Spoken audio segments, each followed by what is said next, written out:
Des milliers de fidèles musulmans réunis à Kouba, près de Ouagadougou, pour répondre à une seule question. Quelle solution de l'islam pour une réconciliation des Burkinabés? La 29e conférence annuelle de la communauté Ahmadiyya s'est ouverte ce matin sur cette thématique d'actualité. Dans ce journal, nous irons au Sénégal, plus précisément à Joal, localité de prédilection de la transformation du poisson. Vous le verrez tout à l'heure, ce sont des commerçants burkinabés qui sont les plus gros acheteurs. Voilà pour le sommaire. Bonsoir et bienvenue à tous. C'est le thème du moment. Le chef de l'État lui-même y a consacré un département plein. Il s'agit de la réconciliation nationale. Quelle est la position de l'islam sur cette question qui cristallise tant les passions? La communauté islamique Ahmadiyya y consacre sa conférence annuelle. Ouverte ce matin, elle est placée sous le thème Justice et réconciliation, les solutions de l'islam. Roméo Koïta. Justice et réconciliation nationale pour la paix, les solutions de l'islam. C'est le thème de la 29e conférence annuelle de la communauté islamique Ahmadiyya au Burkina Faso. À travers ce thème, elle veut s'inspirer des préceptes de l'islam pour soigner les maux de la société burkinabé, notamment l'injustice et la fracture sociale. Pour le conférencier du jour, le vivre ensemble tant recherché devrait passer par la justice sociale. Des nations ont connu une mauvaise fin parce que lorsque les grands ils faisaient des injustices, des crimes, on les libérait. Mais lorsque les ordinaires ils commettaient des crimes, à ce moment-là, on appliquait rigoureusement la loi. Donc le prophète nous a avertis. Donc si on soit équitable, si on respecte la loi, je pense qu'il y aura l'apaisement du cœur. Et lorsque les cœurs sont tranquilles, à ce moment-là, comme on a dit, il y aura la paix. Durant 3 jours donc, les milliers de fidèles venus de plusieurs villes du pays vont réfléchir et faire des propositions au gouvernement dans le but de ressouder le tissu social quelque peu mis à mal par les conflits intercommunautaires et le terrorisme. Le département en charge de la réconciliation nationale salue la démarche. On demande vraiment à chacun de s'engager sur ce chantier-là parce qu'on a une histoire qui est quand même jalonnée de péripéties. Donc il faut quand même ensemble qu'on réécrive notre histoire également pour pouvoir envisager un avenir radieux. Plusieurs communications sont au menu de ce forum, notamment la tolérance du prophète Mahomet envers les autres religions, le concept de justice en islam et la dissociation entre islam et terrorisme. Au Burkina Faso, la communauté islamique Ahmadiyya existe depuis 1986. À ce jour, elle est implantée dans toutes les régions du pays. Le monde islamique qui apporte sa contribution dans l'élan de réconciliation. Il s'investit également pour le développement du Burkina Faso. Cette fois-ci, c'est la gente féminine de la communauté qui s'assume. Elles sont plusieurs centaines à se retrouver ce matin et ce pour 3 jours. L'initiative du CERFI, le Centre d'études, de recherche et de formation islamique, vise à outiller ces femmes musulmanes sur les questions de leadership et d'autonomisation. Abdou Aziz Sari. Des centaines de femmes musulmanes dans une salle archi-comble. Elles viennent de diverses régions du Burkina Faso et réunies ici à la faveur du Séminaire national des femmes musulmanes. 7e du genre, cette rencontre se veut un cadre d'échange et de renforcement de capacités des femmes afin de leur permettre de participer activement au chantier de développement du Burkina Faso. Nous avons plusieurs occasions de renforcement des capacités et celle-là vraiment vise l'autonomisation, le renforcement en leadership de la femme musulmane pour contribuer de donner de ses atouts, de ses capacités à la promotion du développement du Burkina Faso. Donc l'objectif c'est d'outiller donc les femmes musulmanes pour continuer de contribuer. Elles sont toutes ici des fonctionnaires, des agents de la fonction publique, du privé, mais au-delà de ça, certaines pesanteurs font que leur contribution n'est pas, nous jugeons cela toujours à améliorer. Et nous avons choisi ce séminaire pour donc les renforcer, pour encore booster donc cette participation de la femme musulmane.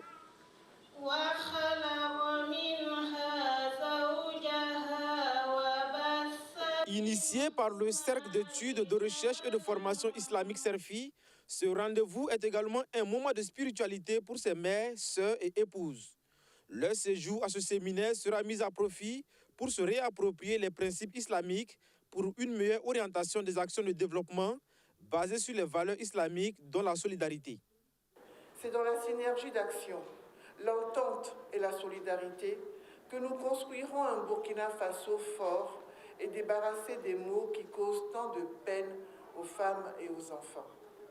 Je voudrais donc vous renouveler solennellement mon engagement à écouter à la fin de votre séminaire l'ensemble de vos recommandations et à vous appuyer à leur mise en œuvre. Je voudrais dire que de façon générale, j'apporte mon soutien à toute initiative qui touche l'autonomisation, la santé de la jeune fille et de la femme dans notre pays. Mais un rappel d'une voix en larmes, qui n'a pour arme que la plume. 3 jours, c'est le temps que va durer ce séminaire national des femmes musulmanes. Il est placé sous le thème « La solidarité au service du développement, quelle contribution de la femme musulmane ». Direction à présent Joal, une localité située à moins d'une centaine de kilomètres de Dakar au Sénégal. Là-bas, la transformation du poisson est l'activité principale des populations du poisson sous diverses formes, exporté dans plusieurs pays africains. Mais l'information à retenir surtout, c'est que ce sont les commerçants burkinabés qui se taillent la part du lion. Le Burkina Faso, en effet, est le principal acheteur, nous disent Madi Zongo et Madina Sino. Joal, localité située à moins de 100 km de Dakar au Sénégal.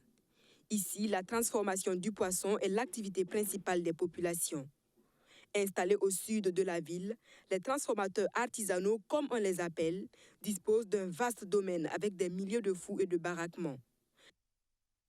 346 personnes, 346 acteurs. Mais chaque acteur a son emploi à peu de 18 ou 20 personnes. Donc il y a milliers de personnes qui travaillent ici. Après la pêche, la transformation du poisson se fait en plusieurs étapes. On le fait avec de la paille. Voilà, on le fait avec de la paille. On achète de la paille qui nous vient des villages environnants. Bon, une fois le poisson étalé dans le four que vous voyez ici, voilà, maintenant on met la paille dessous, mais on met le feu. Voilà, c'est ce qui occasionne beaucoup de fumée là. Bon, l'étalage, ça peut s'effectuer en 31 heures de temps. Bon, après on met la paille dessous, on met du feu. Bon, ça peut prendre de 1 heure à 2 heures de temps. Bon, après, on décortique. Après, on met sur les clés pour les sécher. Après le séchage, on emballe dans les cartons. La transformation terminée, place à la commercialisation. Le Burkina Faso est le principal acheteur. Ousseini Sawadogo fait la navette depuis 12 ans maintenant entre Ouagadougou et Joal pour approvisionner le marché burkinabé de poissons fumés du Sénégal. Ce sont les Sénégalais qui transforment le poisson et nous venons acheter. Quand nous faisions la transformation, on utilisait du bois. Mais ce type de poisson, les Burkinabés ne l'apprécient plus. C'est le poisson que les Sénégalais transforment que les Burkinabés consomment aujourd'hui. C'est pourquoi nous avons laissé ce que nous faisions auparavant pour adopter le poisson des Sénégalais. Le Burkina vient, paye le produit, fabrique prêt, quoi. Comme ça. Donc ça, c'est le produit fabrique, paye prêt. Maintenant, ça part à Ouaga. Ça s'appelle Kobo. Donc on vend ça avec les Burkinabés.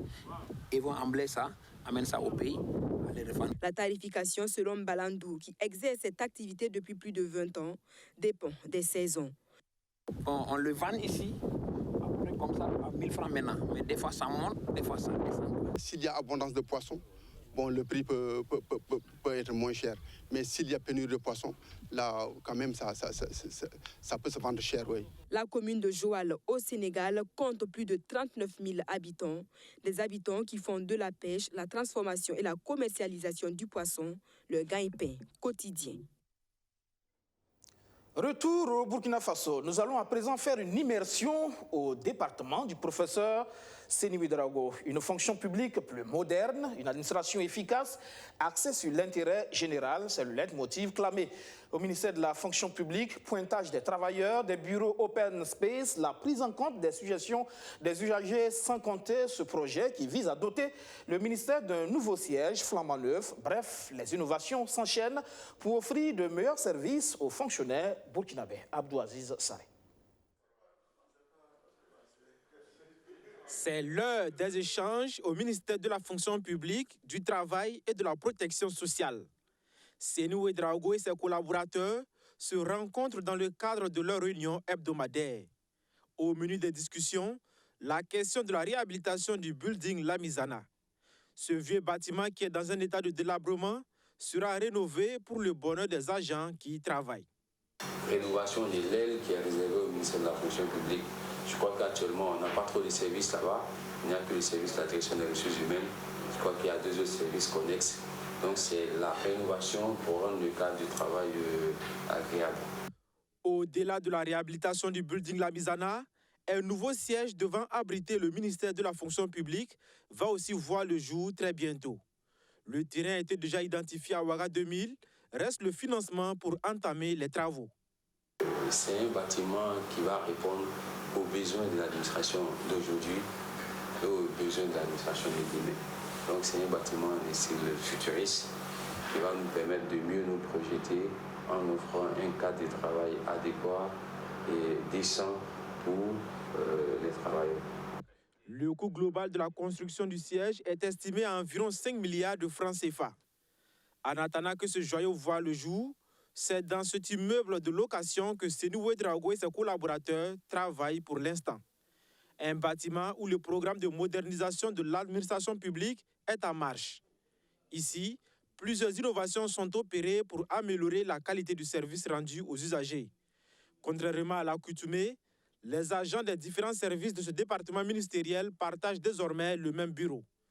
L'idée est de renforcer le professionnalisme et l'esprit d'équipe dans le travail.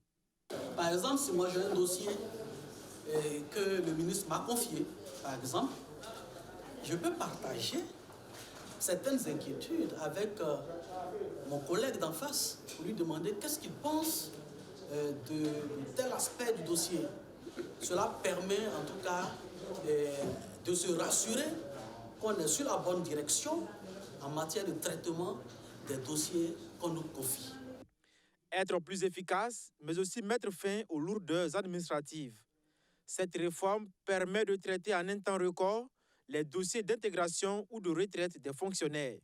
Avant, si on peut prendre une moyenne, sinon il y avait quand même, ça faisait des mois. On pouvait avoir les dossiers pour faire 2-3 mois, voire même plus. Alors qu'aujourd'hui, avec le mécanisme que nous avons mis en place, d'abord avec les fiches de suivi journalier, ça veut dire que si vous recevez un dossier, vous êtes obligé de faire le bilan en fin de journée, donc de l'évacuer dans la même journée. Grâce à cet écran téléviseur, finit les absences intempestives et non justifiées des agents. Il fait de façon permanente le point de tous ceux qui sont à leur poste de travail, en congé ou en mission.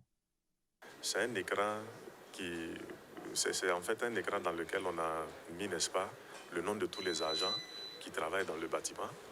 Et pour chaque type de situation de l'agent, il y a une couleur qui correspond. Voilà pourquoi, par exemple, pour ceux qui s'absentent sans pour autant qu'on soit informé et sans pour autant aussi qu'ils aient une autorisation officielle pour s'absenter, leur nom est généralement marqué au rouge. Voilà. Donc, alors que pour ceux, par exemple, qui sont assez réguliers, qui viennent à l'heure et qui viennent tous les jours, donc c'est marqué au vert. La vision du ministère de la fonction publique est de bâtir une administration publique centrée sur l'intérêt général. C'est pourquoi il est demandé à tous les usagers qui fréquentent le département de remplir des fiches de renseignement à chaque service reçu. De façon claire, il s'agit pour eux de relever si oui ou non la qualité de leur prise en charge a été satisfaisante. Il leur est demandé aussi de faire des observations sur les différentes prestations de services. Toutes ces informations sont mises ensuite dans la boîte AID que le ministère consulte périodiquement. En cas d'insuffisance notifiée, des mesures correctives sont apportées pour plus de performance. Vous voyez, suite à ces suggestions et à certaines plaintes qui résistent, nous avons par exemple décidé de créer des sections de pôles grands ministères. Donc, le ministère de l'Éducation nationale aura une section spécialement dédiée aux actes de leur ministère, la santé, pareil. Donc vous voyez que, toute réforme, elle est dynamique. Les réformes et innovations qui sont apportées au sein du ministère de la fonction publique vont concerner de façon progressive toutes les administrations publiques du Burkina Faso, à en croire Seni Ouedraogo. L'apothéose de la journée de l'ingénieur, l'initiative du club de génie civil de l'École nationale des travaux publics vise à rapprocher les étudiants des entreprises œuvrant dans le BTP, un cadre d'échange et de préparation à la vie professionnelle qui a permis de distinguer les lauréats du concours Jeunes étudiants en BTP. Archimède Boy. L'École supérieure des travaux publics de Ouagadougou remporte le premier prix du concours Jeunes étudiants en BTP. Elle repart avec une enveloppe de 150 000 francs CFA et des gadgets. C'est le couronnement de la journée de l'ingénieur organisée par le club de génie civil de l'École nationale des travaux publics. Bon, nous sommes vraiment contents des résultats et puis nous tenons aussi à remercier les organisateurs pour nous avoir donné la chance de participer et puis de pouvoir exprimer nos compétences. Donc nous les remercions beaucoup, nous sommes vraiment contents. Cette rencontre est un cadre d'échange et de partage d'expériences avec des professionnels des travaux publics. Les étudiants du club de génie civil veulent ainsi concilier la théorie et la pratique. Le génie civil, c'est une formation beaucoup plus pratique que théorique. C'est-à-dire, les ingénieurs en génie civil, ils construisent des infrastructures comme les écoles, les routes, les bâtiments, les aéroports, les tunnels. Et ce genre d'infrastructure-là, c'est bien d'apprendre sur le papier, mais c'est encore mieux d'aller voir comment est-ce que les choses fonctionnent afin de plus avoir d'expérience pour mieux se lancer en fait dans ce domaine-là. Parce que dans les classes, on ne va pas nous dire quels sont les types de problèmes qu'on peut rencontrer au chantier. Alors que sur la pratique, on voit concrètement les choses, quelles difficultés auxquelles les gens font face, comment est-ce qu'ils résolvent ces problèmes-là, face à telle situation, comment est-ce qu'on doit avoir, quel est l'esprit créatif à avoir devant chaque situation. Moi-même, j'ai été étudiant. Alors, et le PDG aussi, qui est toujours dans le social, a vu aussi l'importance d'accompagner les jeunes là, qui peuvent aussi nous soutenir aussi de main en main forte. C'est une entreprise, on a toujours besoin de jeunes ingénieurs pour booster les entreprises. Le club de génie civil a saisi l'occasion de cette journée pour rappeler l'importance du génie civil dans le développement de la société. Des prestations d'artistes ont mis fin à cette journée de l'ingénieur de l'École nationale des travaux publics. Quel changement comportemental pour une amélioration des indicateurs de santé? Le ministère opte pour l'élaboration d'un prototype d'adoption de bon comportement. C'est le fruit des travaux de 14 semaines menés par une équipe nationale d'innovation. Abdulaziz Sari. Le ministère de la Santé reste convaincu que pour une amélioration des indicateurs de santé, il est indispensable que s'opère au niveau des populations le changement avec l'adoption de comportements sains. C'est pourquoi il a mis en place une équipe nationale d'innovation avec pour but de contribuer à la réduction des mauvaises pratiques comportementales qui entravent l'atteinte de résultats prioritaires de santé. 14 semaines après sa mise en place, l'équipe a réussi à élaborer un prototype d'adoption de bons comportements sur l'alimentation de jeunes enfants de 6 à 8 mois. Il s'agit en tout cas de pouvoir faire en sorte que ces enfants de cette tranche d'âge puissent bénéficier en tout cas de l'alimentation nécessaire qui va favoriser donc leur développement psychomoteur. Tout comme dans le domaine de la santé, les défis restent à relever dans le secteur de l'eau et de l'agriculture. Les membres de l'équipe nationale d'innovation sont appelés à contribuer aussi à l'adoption de bons comportements en matière d'hygiène et d'assainissement. Pour cela, les innovateurs vont réfléchir à trouver des solutions pour résoudre le problème de la construction et l'utilisation adéquate par tous les membres de la famille des latrines, c'est-à-dire que ce soit les adultes et les enfants. Comment est-ce qu'on doit utiliser de façon adéquate les latrines. La troisième innovation concerne la production agricole. Comment est-ce qu'on va amener nos producteurs à utiliser davantage les semences certifiées, les semences améliorées pour s'adapter aux variabilités climatiques. Composée d'agents du ministère de la Santé, de l'eau et de l'agriculture, entre autres, l'équipe nationale d'innovation a été mise en place avec l'appui du projet Breakthrough Action, un projet financé par l'USAID. Dans le domaine de la formation agricole également, les lignes bougent, les acteurs veulent aller vite et bien. Désormais, la quasi-totalité des structures de ce secteur parlent d'une même et seule voix. Le réseau national de la formation agricole et rurale du Burkina Faso est né. Il est question maintenant de lui trouver une stratégie. Mamounata Kabouré. La quasi-totalité des organisations intervenant dans la formation agricole réunies au sein d'une seule entité. Il s'agit du réseau national de la formation agricole et rurale qui se veut un cadre fédérateur des différentes initiatives de formation dans le secteur agricole pour une synergie d'action. Au niveau du monde agricole, il y a plusieurs acteurs qui interviennent dans la formation et chacun intervient replié sur soi-même. Alors, pour nous, puisque c'est les mêmes acteurs, c'est la même cible, s'il y a plusieurs intervenants, cela peut avoir des impacts, je dirais, négatifs sur le bénéficiaire. Alors, on s'est dit, pourquoi ne pas se mettre ensemble, mettre en place une stratégie qui va être harmonisée, de sorte qu'au niveau du Burkina, qu'on n'ait plus plusieurs intervenants un peu dispersés dans le secteur de la formation agricole et rurale. Dans son objectif de mettre à la disposition du monde rural un capital humain qualifié capable d'impulser le développement du secteur, le réseau veut ici se doter d'un plan stratégique de développement couvrant la période 2021-2030.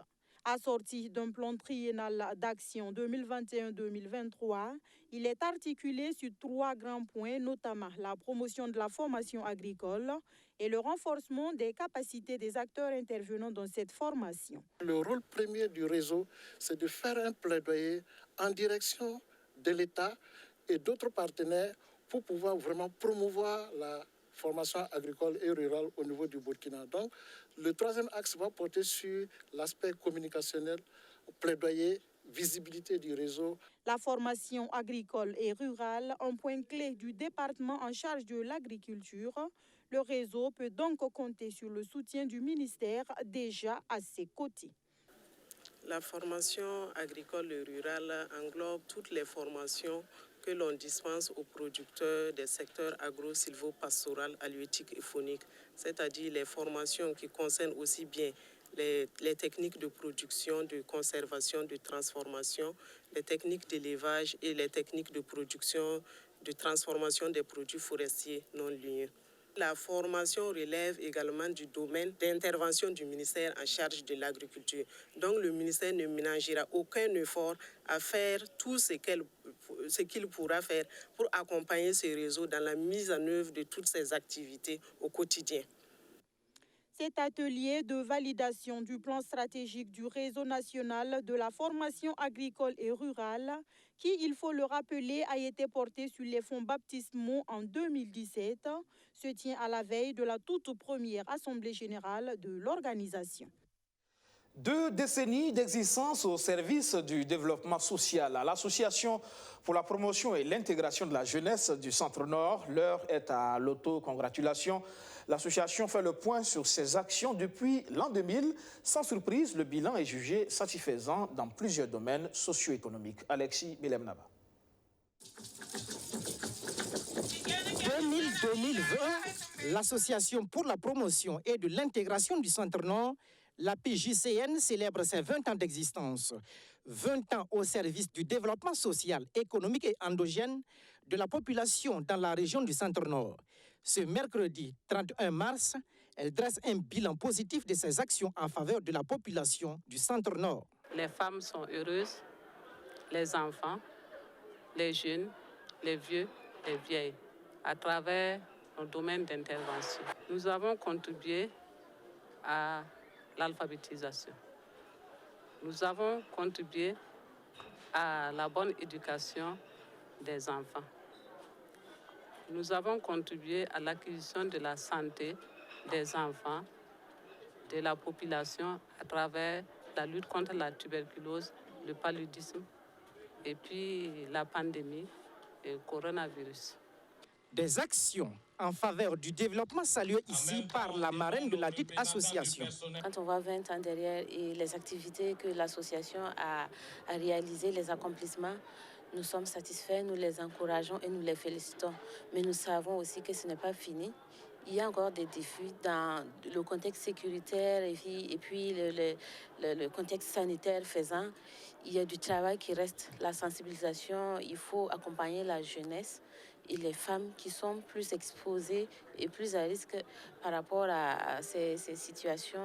Le conseil municipal de la commune de Kaya promet accompagner cette association dans ses activités pour le bien-être des personnes vulnérables. Les actions qui sont menées dans toute l'étendue de la commune de Kaya par APJCN depuis plus de 20 ans, c'est vraiment un effort et prier que Dieu les appuie, continue de les appuyer et que les partenaires techniques et financiers continuent toujours de les appuyer. Le conseil municipal est prêt à accompagner les actions en faveur des populations. Nous sommes disponibles et disposés pour accompagner les actions de APJCN. Les domaines d'intervention de l'APJCN sont entre autres la santé, l'alphabétisation et la microfinance. À ces domaines s'ajoute la protection de l'enfance, la politique pour l'égalité des sexes et la protection de l'environnement. Cette édition qui s'achève, merci à tous de l'avoir suivi. Agréable week-end sur BF1. Demain dimanche, rendez-vous à 11h pour Presse Éco, 18h30 sur Face de Vérité avec le docteur Ablassé Ouedraogo, président de l'EFASO Froma et président de la CODE, la Coalition pour la démocratie et la réconciliation nationale. Et puis à 19h30, l'équipe du dimanche vous retrouve pour les points saillants de l'actualité de la semaine avec de nombreux invités. À demain. Bonsoir.